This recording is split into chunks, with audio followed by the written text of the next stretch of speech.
Hello అండి, welcome to Vakratunda kitchen. ఈరోజు మనము చాక్లెట్ మిల్క్ కేక్ తయారు చేసుకుందాము. చాలా సింపుల్గా తయారు చేసుకోవచ్చు. నేను ఈ కేకును ఓవెన్లో కాకుండా స్టవ్ పై తయారు చేసి చూపిస్తూ ఉన్నానండి.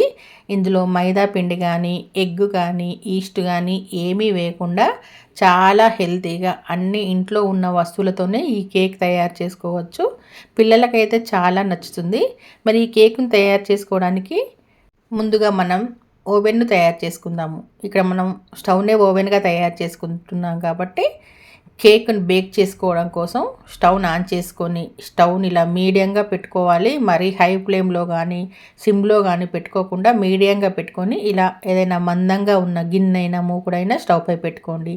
తర్వాత ఇందులో మనం బేక్ చేసే గిన్నె అంటే కేక్ తయారు చేసుకునే గిన్నె అనేది కరెక్ట్గా సరిపోతుందో లేదో ఒకసారి చెక్ చేసుకోవాలి. చెక్ చేసుకున్న తర్వాత ఈ బేక్ చేసే గిన్నెలో అడుగున ఉప్పు వేసుకోవాలి. మీరు ఇక్కడ ఉప్పు అయినా వేసుకోవచ్చు, సన్న ఇసుక దొరుకుతుందండి, సన్న ఇసుక కూడా వేసుకోవచ్చు.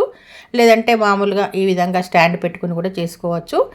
తర్వాత ఈ స్టాండ్ పైన బేక్ చేసే గిన్నె అనేది కరెక్ట్గా సరిపోతుందో లేదో ఒకసారి చూసుకొని దీనిపైన మూత పెట్టుకోవాలి. మూత అనేది కరెక్ట్గా సరిపోవాలండి. లోపల ఉన్న ఆవిరి కానీ వేడి కానీ బయటికి రావద్దు. అలా ఉండేలా కరెక్ట్గా ఉండే మూతను పెట్టుకోవాలి. అలా అయితేనే మీకు కేక్ అనేది కరెక్ట్గా బేక్ అవుతుంది. ఇలా మూత పెట్టుకొని మనం కేక్ బ్యాటర్ తయారు చేసుకునేంత వరకు ఫ్రీ హీట్ కానివ్వాలి. తర్వాత మనం కేక్ తయారు చేసుకునే గిన్నెలో కొంచెంగా నూనె వేసుకొని ఈ నూనెనంతా ఇలా గిన్నె చుట్టూ రాసుకోవాలి. రాసుకున్న తర్వాత ఇందులో గోధుమ పిండి అయినా మైదా పిండి అయినా ఏ పిండి అయినా ఇందులో వేసుకొని చుట్టూ స్ప్రెడ్ చేసుకోవాలి. నేను ఇక్కడ గోధుమ పిండితోనే కేక్ తయారు చేస్తూ ఉన్నాను కాబట్టి గోధుమ పిండే వేస్తున్నాను. ఏ పిండి అయినా వేసుకోవచ్చు. వేసుకొని చుట్టూరా ఇలా చేయితో కాకుండా గిన్నెని ఈ విధంగా తిప్పారంటే చుట్టూ పిండి అంతా చక్కగా అంటుతుంది. మీ దగ్గర ఒకవేళ బటర్ పేపర్ ఉన్నట్టయితే బటర్ పేపర్ కూడా కట్ చేసుకొని ఈ గిన్నెలో వేసుకోవచ్చు. ఇలా వేసుకుంటే కేక్ అనేది అడుగున మాడిపోకుండా ఉంటుంది. తర్వాత కేక్ బ్యాటర్ తయారు చేసుకోవడానికి ఇలా ఒక మిక్సింగ్ బౌల్ తీసుకొని తర్వాత మెజర్మెంట్ కోసానికి ఏదైనా ఒక కప్పు తీసుకోండి. ఇలా మెజర్మెంట్ కప్ అయినా పర్వాలేదు, మామూలుగా ఇంట్లో ఉండే చిన్న చిన్న గిన్నెలైనా పర్వాలేదు. ఏది తీసుకున్నా కరెక్ట్గా కొలుచుకొని చేసుకుంటే మీకు కేక్ అనేది పర్ఫెక్ట్గా వస్తుంది. తర్వాత నేను ఇక్కడ మెజర్మెంట్ కప్పుతో అరకప్పు పెరుగు వేస్తూ ఉన్నాను. పెరుగు అనేది తీయగా ఉండాలండి, పుల్లటి పెరుగు మాత్రం అస్సలు వేసుకోవద్దు, కేక్ బాగుండదు రుచి. తర్వాత అరకప్పు షుగర్ పౌడర్ వేసుకోవాలి. మామూలుగా ఇంట్లో ఉండే షుగర్ని మిక్సీ పట్టి వేసుకోవచ్చు, లేదంటే షాప్స్లో మీకు షుగర్ పౌడర్ కూడా దొరుకుతుంది, అలా కూడా వేసుకోవచ్చు. తర్వాత ఈ రెండింటిని సాఫ్ట్గా అయ్యేంత వరకు బీట్ చేసుకోవాలి. బీట్ చేస్తున్నాం కదా అని షుగర్ మాత్రం అస్సలు వేసుకోవద్దండి. షుగర్ వేశారంటే మనం కేక్ తింటూ ఉన్నప్పుడు గింజలు గింజలుగా అంటే షుగర్ గింజలు గింజలుగా తగులుతుంది, కేక్ అనేది పగిలిపోయినట్టుగా వస్తుంది, సాఫ్ట్గా రాదు. అందుకని షుగర్ పౌడర్ మాత్రమే వేసుకోవాలి. వేసుకొని ఇవి సాఫ్ట్గా అయ్యేంత వరకు ఇలా బీట్ చేసుకోవాలి. చూసారా, సాఫ్ట్గా అయింది కదా. ఇప్పుడు ఇందులో అరకప్పు వాసన లేని నూనె వేసుకోవాలి. అంటే పల్లి గింజల నూనె, నువ్వుల నూనె వేసుకోవద్దు. రిఫైండ్ ఆయిల్స్, సన్ఫ్లవర్ ఆయిల్ అయినా రైస్ బ్రాన్ ఆయిల్ అయినా వేసుకొని మళ్ళీ ఇలా సాఫ్ట్గా అయ్యేంత వరకు బీట్ చేసుకోవాలి. తర్వాత ఇందులో గోధుమ పిండిని వేసుకోవాలి. నేను ఇక్కడ మైదా పిండి కాకుండా గోధుమ పిండితో కేక్ తయారు చేస్తూ ఉన్నాను కదా, అందుకని గోధుమ పిండి వేస్తున్నానండి. గోధుమ పిండి 1.25 కప్పు వేస్తున్నాను. ఇలా అన్నీ కరెక్ట్గా కొలుచుకొని వేసుకోండి, మీకు కేక్ అనేది పర్ఫెక్ట్గా వస్తుంది. 1.25 కప్పు గోధుమ పిండి వేసుకున్న తర్వాత 2 స్పూన్ల మిల్క్ పౌడర్ వేసుకోవాలి. తర్వాత 2 స్పూన్ల కోకో పౌడర్ వేసుకోవాలి. పిల్లలకు చాక్లెట్ కేక్ అంటే చాలా ఇష్టం కదా, ఈ కోకో పౌడర్ వేస్తే చాలా ఇష్టంగా తింటారండి. తర్వాత 1.25 స్పూను బేకింగ్ పౌడర్ వేసుకోవాలి. తర్వాత 1/4 స్పూను బేకింగ్ సోడా వేసుకోవాలి. మనం గోధుమ పిండి 1.25 కప్పు తీసుకున్నాం కదా, అందుకని 1.25 స్పూను బేకింగ్ పౌడర్ వేసుకోవాలి, 1/4 స్పూను బేకింగ్ సోడా వేసుకోవాలి. ఇవన్నీ వేసుకున్న తర్వాత ఈ పిండిని అంతా ఈ విధంగా జల్లించుకోవాలి. జల్లించుకొనే కేక్ చేసుకోవాలండి, లేకపోతే పగిలినట్టుగా వస్తుంది కేక్ మాత్రం. తర్వాత ఫ్లేవర్ కోసం ఇందులో ఒక 2-3 డ్రాప్స్ వెనీలా ఎసెన్స్ వేస్తున్నాను. మీ దగ్గర ఉంటే వేసుకోవచ్చు, లేదంటే యాలకుల పౌడర్ కూడా ఒక 1/2 స్పూన్ వేసుకోండి. స్మెల్ అనేది బాగుంటుంది కేకుది. ఇలా వేసుకున్న తర్వాత ఈ పిండినంతా ఈ విధంగా కలుపుకోవాలి. కలుపుకున్న తర్వాత ఇందులో అరకప్పు పాలు వేసుకోవాలి. పాలు వేడిగా ఉండొద్దు, అలా అని ఫ్రిడ్జ్లో పెట్టినవి కాదు, మామూలుగా రూమ్ టెంపరేచర్లో ఉన్న పాలను మాత్రమే వాడాలి. వేడిగా వేశారంటే కేక్ సరిగా రాదు, ఫ్రిడ్జ్లో పెట్టినవి వేశారంటే కేక్ పొంగదు. అది గుర్తుంచుకొని మామూలుగా రూమ్ టెంపరేచర్లో ఉన్న పాలు మాత్రమే వేసుకోవాలి. ఈ పాలను కొంచెం కొంచెంగా వేసుకుంటూ కలుపుకోవాలి. ఒకేసారి వేస్తే ఉండలుగా వస్తుంది పిండి, అందుకని కొంచెం కొంచెంగా వేసుకుంటూ బ్యాటర్ కలుపుకోవాలి. ఈ అరకప్పు పాలు మొత్తంగా పడతాయండి కేక్ బ్యాటర్కి, పర్ఫెక్ట్గా సరిపోతుంది. నేనైతే మీకు అన్ని కొలతలు కరెక్ట్గా చూపిస్తూ ఉన్నాను కేక్ కరెక్ట్గా తయారు చేసుకోవడానికి. చిన్నపిల్లలు కూడా ఈజీగా తయారు చేసుకోవచ్చు ఈ కేకును, అంటే మొదటిసారి చేసేవారు కూడా ఈజీగా చేసేసుకోవచ్చు అండి. అంత సింపుల్గా కేక్ తయారు చేసుకోవడం చూపిస్తూ ఉన్నాను. చూడండి, ఇలా పాలన్నీ వేసిన తర్వాత ఇలా పిండి అంతా కలుపుకోవాలి. పిండి కలిపిన తర్వాత రిబ్బన్ కన్సిస్టెన్సీలో ఉండాలి పిండి. మనం గంట నుండి పిండిని కిందికి అంటూ ఉంటే రిబ్బన్ లాగా రావాలి, అలా కలుపుకోవాలి.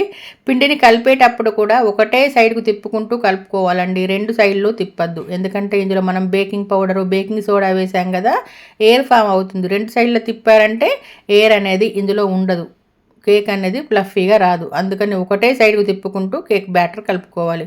చూసారా, ఈ విధంగా కలుపుకున్న తర్వాత ఈ పిండిని వెంటనే బేక్ చేసే గిన్నెలో వేసేయాలి. కలిపి మాత్రం పిండిని పక్కన పెట్టేయద్దు, అలా పెట్టారంటే కేక్ సరిగా పొంగదు. ఇందులో వేసిన బేకింగ్ పౌడర్ ఎఫెక్ట్ అనేది పోతుంది, పొంగకుండా వస్తుంది. అందుకని వెంటనే ఇలా కేక్ తయారు చేసి గిన్నెలో పిండి వేసుకొని ఒకసారి ఇలా ట్యాప్ చేసుకోవాలి. తర్వాత గార్నిష్ కోసం ఈ విధంగా పైనుండి డ్రై ఫ్రూట్స్ తురిమి వేసుకోండి. ఇవి పూర్తిగా ఆప్షనల్, వేసుకుంటే వేసుకోవచ్చు, లేకపోతే లేదు. మీకు ఇష్టమైన డ్రై ఫ్రూట్స్ కావాలంటే కూడా వేసుకోవచ్చు అండి. చూడ్డానికి పైన కేక్ బాగుంటుంది, అందుకే ఈ విధంగా నేను డ్రై ఫ్రూట్స్ తురిమి కొన్ని ముక్కలుగా వేస్తూ ఉన్నాను. వేసిన తర్వాత ఒకసారి ఇలా మళ్ళీ ట్యాప్ చేసుకొని మనం బేక్ చేసే గిన్నె పైనుండి మూత తీసుకొని మెల్లగా జాగ్రత్తగా తీసుకోవాలండి, వేడిగా ఉంటుంది. తర్వాత ఈ బేక్ చేసే గిన్నెను ఇందులో పెట్టుకొని మళ్ళీ మూతను కరెక్ట్గా ఉండేలా చూసుకొని పెట్టుకొని మీడియం ఫ్లేమ్లోనే దాదాపుగా 45 నిమిషాలు బేక్ కానివ్వాలండి. ఊరికే మధ్య మధ్యలో చూడొద్దు. చూసారంటే బేక్ కాదు సరిగా కేక్ అనేది. 45 నిమిషాల తర్వాత ఒకసారి మూత తీసుకొని చెక్ చేసుకోండి. ఇలా చాక్తోనైనా టూత్పిక్తోనైనా ఇలా కుచ్చి చూసారంటే మీకు తెలుస్తుంది. ఏమీ పిండి అంటలేదనుకోండి, కరెక్ట్గా బేక్ అయినట్టు. ఏమైనా పిండి అంటినట్టు అనిపిస్తే ఇంకొక 5 నిమిషాలు బేక్ చేసుకోండి. చూడండి, ఇప్పుడు పర్ఫెక్ట్గా బేక్ అయింది కదా. వెంటనే మనం బేక్ చేసిన గిన్నెలో నుండి ఈ కేక్ గిన్నెను తీసి బయట పెట్టేయాలి, లేకపోతే అడుగున మాడిపోతుంది. ఆ బేక్ అయిన గిన్నెలో వేడిగా ఉంటుంది కదా, స్టవ్ ఆఫ్ చేసినా కానీ మాడిపోతుందండి. అందుకని వెంటనే బయట పెట్టేసి దాదాపుగా 1 అవర్ వరకు దీన్ని పైనుండి ఏదైనా క్లాత్ కప్పేసి ఉంచాలి, పూర్తిగా చల్లారనివ్వాలి. అప్పుడే మీకు కేక్ అనేది పర్ఫెక్ట్గా తయారైనట్టు. లేకపోతే మీరు చల్లగా కాకుండా వేడివేడిగా కేకును బయటకు తీసారంటే విరిగిపోతుంది. చూసారా, నేను ఒక 1 అవర్ తర్వాత మీకు తీసి చూపిస్తున్నాను, పూర్తిగా చల్లారింది. ఇప్పుడు ఈ కేక్ ఇలా బయటకు ఈజీగా రావడం కోసం చాక్తో ఇలా సైడ్స్ కట్ చేసినట్టుగా, అంటే గిన్నె నుండి కేక్ ఇలా అనండి, అంటే ఈజీగా మీకు కేక్ వచ్చేస్తుంది. ఇప్పుడు గిన్నెను ఇలా బోర్లేసి ప్లేట్లో కేకును ఈజీగా తీసేసుకోవచ్చు. కానీ ఇక్కడ నేను చేతిలో కేకును తీసి చూపిస్తున్నాను. పైన ఇలా గిన్నెను కొంచెం ఇలా కొట్టారంటే కేక్ అనేది ఈజీగా వచ్చేస్తుంది. చూడండి, గిన్నెలో కూడా ఎక్కడ మాడకుండా వచ్చింది కేకు. స్పాంజీ లాగా చాలా బాగా వచ్చింది కదా కేక్. చూడండి, సూపర్గా బేక్ అయింది, అసలు ఎక్కడ మాడకుండా బాగా వచ్చిందండి. చూడండి, చేతిలో తీసుకున్నా కానీ ఎక్కడ విరగకుండా ఉంది. అంటే కరెక్ట్గా కేక్ మీకు వచ్చిందంటే విరగదు, ఇలాగే ఉంటుంది. చేతితో పట్టుకున్నా కానీ కరెక్ట్గా బేక్ అవ్వకపోతే మాత్రం విరిగిపోతుంది. అన్నీ కరెక్ట్గా టైం చూసుకొని చేసుకున్నారంటే మీకు కేక్ పర్ఫెక్ట్గా వస్తుంది. ఇలా పైనుండి ప్రెస్ చేశారంటే కేక్ అనేది మళ్ళీ సేమ్ పొజిషన్కు రావాలండి. అలా అయితే కేక్ అనేది పర్ఫెక్ట్గా బేక్ అయినట్టు. లేదంటే లోపలికి పోయినట్టుగా అలా ఉందంటే మీకు ముద్దలాగా ఉన్నట్టు కేకు. చూడండి, నేను కట్ చేసి చూపిస్తూ ఉన్నాను. జాలిలాగా సూపర్గా వచ్చింది కదా.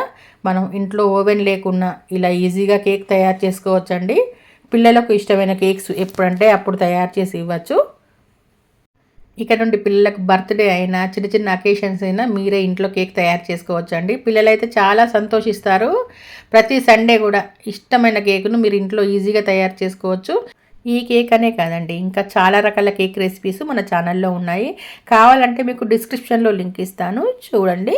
మరి మీకు నచ్చినట్టయితే లైక్ చేసి మా వక్రతుండ కిచెన్ యూట్యూబ్ ఛానల్ని సబ్స్క్రైబ్ చేసుకొని పక్కనే ఉన్న బెల్ సింబల్ని క్లిక్ చేశారంటే మేము వీడియో పెట్టిన వెంటనే మీకు నోటిఫికేషన్ వస్తుంది. Thank you for watching.